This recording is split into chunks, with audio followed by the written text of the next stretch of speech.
Gran Turismo 7 is the real grass simulator. You probably haven't seen this before, but I want to show you how ridiculously detailed Gran Turismo 7 is. It's unreal.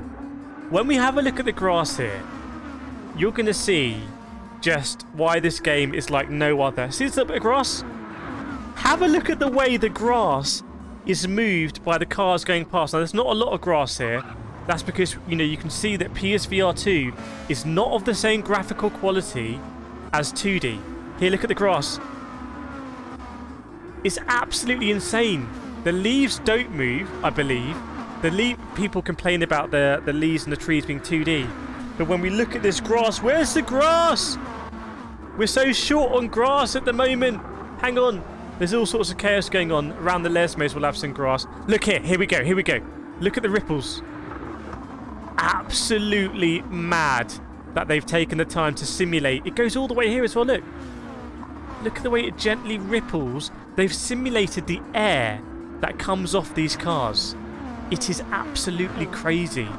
But I do want to take this video as well to just make you aware that Gran Turismo 7 in VR is not as good visual quality as the main game, and I'm very disappointed in anyone that reviewed PSVR 2 at launch and did not make this point. Oh, big crash there.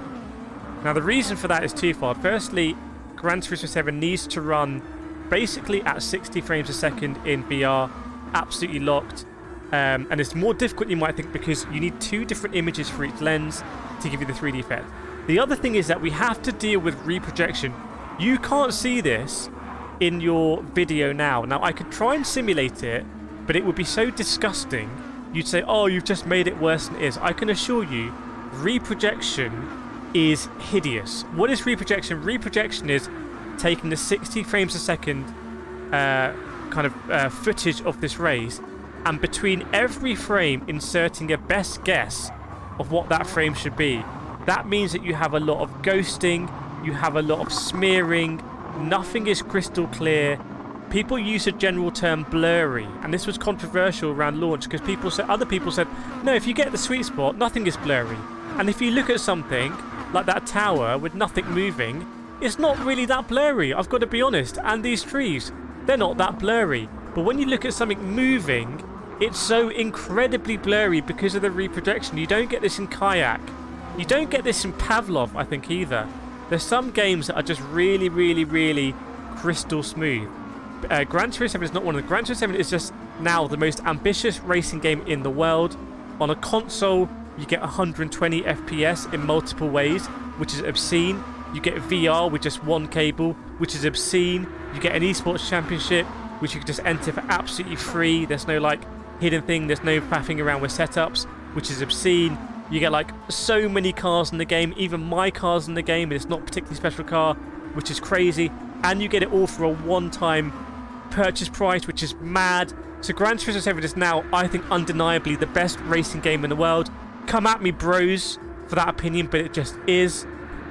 But there are some trade-offs, and there are some weird things they do.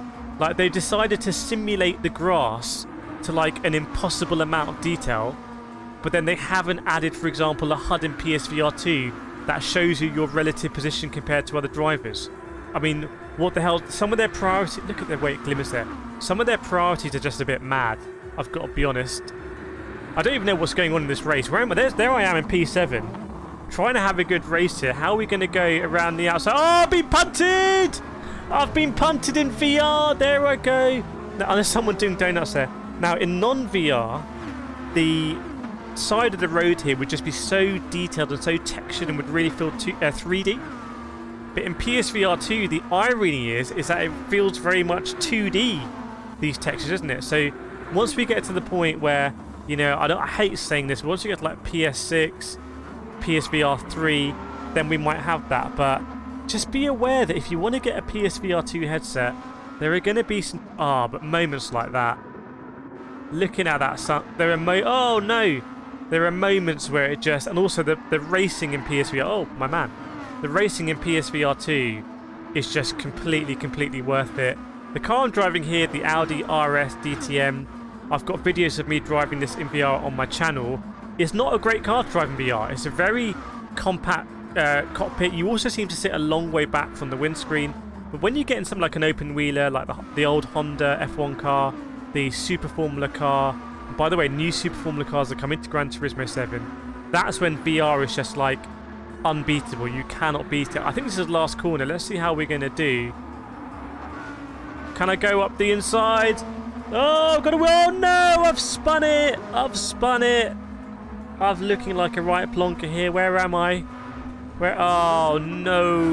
Look at me. In front of the fans.